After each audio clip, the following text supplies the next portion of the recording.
Obrigado, Sr. Presidente.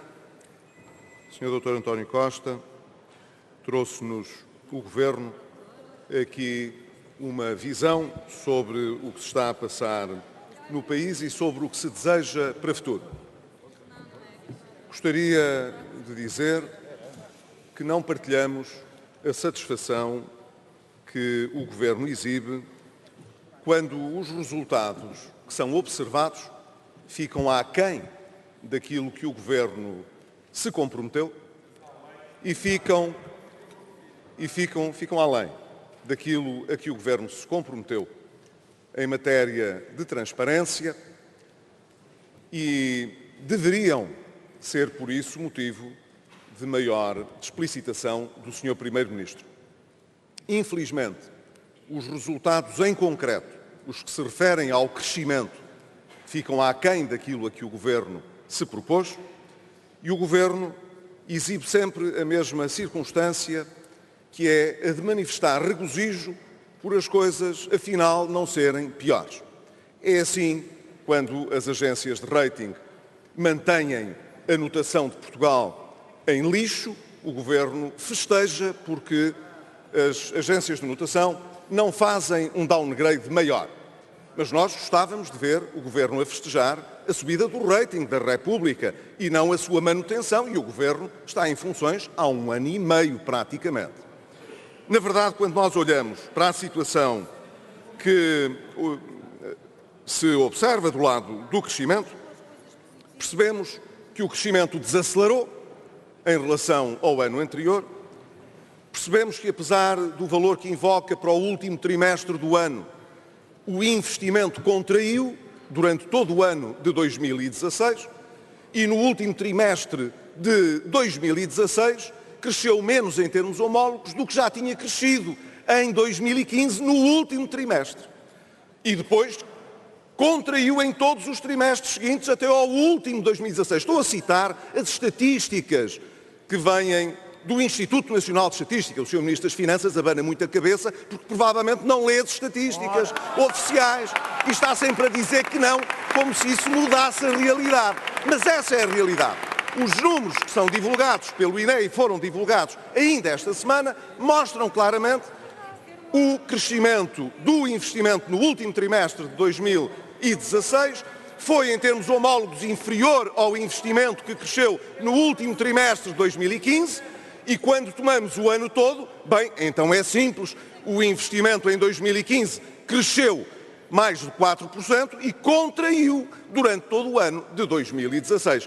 Ora, Sr. Primeiro-Ministro, quando os termos de troca se deterioram em relação ao ano anterior, foram positivos, felizmente, mas menos positivos do que o ano anterior. Quando a dívida pública do país cresce em rácio do PIB, quando o saldo estrutural não melhora, salva-se, portanto, o comportamento do emprego e a balança externa. Mas já sabemos, a balança externa não melhorou por causa do Governo, porque o Governo deu um contributo negativo para a balança externa do país. E, na verdade, aquilo que é apresentado como um bom resultado do emprego, já tive a ocasião de o dizer aqui, não é um indicador avançado do que vai acontecer, mas uma coisa, um eco que a gente tem do que já aconteceu. Portanto, Sr. Primeiro-Ministro, nós não partilhamos, infelizmente, da visão idílica que o senhor aqui quer traçar. Antes, pelo contrário. E porquê? Porque podia o ano de 2016 não ter sido um ano tão bom quanto todos desejaríamos e que o Governo desejaria, certamente. Mas nós sabemos que o Governo não está estruturalmente a fazer o que devia para aumentar o potencial da economia e para nos pôr a crescer ainda mais intensamente. E isso é o que interessa, porque se não crescermos o suficiente, como o senhor dizia muito bem, não é possível lutar tão fortemente contra as desigualdades, não é possível ter uma sociedade mais equitativa. Mas o Governo não o está a fazer, não se conhece dimensão estrutural de transformação da economia, pelo contrário, todos aqueles que são os dados recolhidos por organizações que se especializaram justamente em fazer esse tipo de avaliação apontam negativamente para a falta de reformismo do Governo. Não há nenhum processo de reforma do Estado que sustente, do ponto de vista também da despesa pública, aquilo que foi o corte que o Governo empreendeu durante o ano 2016. Hoje já sabemos, pelas contas que vêm sendo publicadas, o déficit terá reduzido, sem medidas one-off, cerca de 0,4 relativamente ao ano anterior, e quando olhamos depois para aquilo que foi a promessa do Governo do lado do investimento público, verificamos que deveríamos ter em conta que o Governo caiu no investimento metade de um ponto percentual do PIB e cortou na despesa corrente, sem qualquer review que estava prometido pelo Ministro das Finanças, da despesa pública, cerca de 0,2. Significa, portanto, Sr. Primeiro-Ministro, que se ao saldo sem one-offs, sem medidas extraordinárias, somássemos aquilo que era o compromisso do Governo na despesa que ficou de realizar nos programas orçamentais e no investimento público, e o resultado, em vez de ser um saldo melhor em 0,4, seria qualquer coisa como 3,2% de déficit. Se o Governo tivesse cumprido aquele que era o seu orçamento pelas diversas áreas de despesa, nomeadamente no que respeita àquilo que é o investimento público. Portanto, não há sustentação nesta matéria.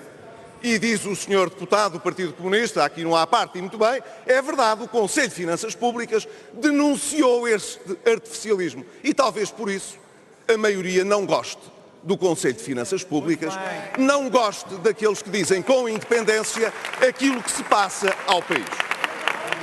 Portanto, Sr. Primeiro-Ministro, o Governo não só não está a fazer nada do que é importante em termos estruturais para que as coisas possam mudar, como não se vê naquilo que o Governo também considerava importante fazer, qualquer desenvolvimento.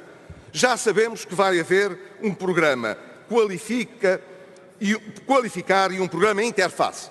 Olha, era melhor que convencesse o Sr. Ministro da Educação a meter na gaveta a reforma curricular que está a preparar, porque essa sim vai ser um retrocesso gigantesco para as qualificações dos portugueses no futuro. Podia começar a lutar por melhor crescimento e por melhores qualificações, substituindo a política que está a fazer na área da educação. Mas nada foi feito no que respeita à recapitalização das empresas, à conversão de dívida em capital, e nada foi feito. Compromisso, já desde há um ano, do Primeiro-Ministro, nada foi feito no que respeita à criação de um veículo para gerir o mal parado. Ora, o Sr. Primeiro-Ministro veio dizer ainda recentemente que havia novidades sobre isso, porque estaríamos muito perto de chegar a um entendimento na União Europeia para ter uma tal solução. E eu pergunto ao Sr. Primeiro-Ministro qual é a solução. Obrigado, Sr.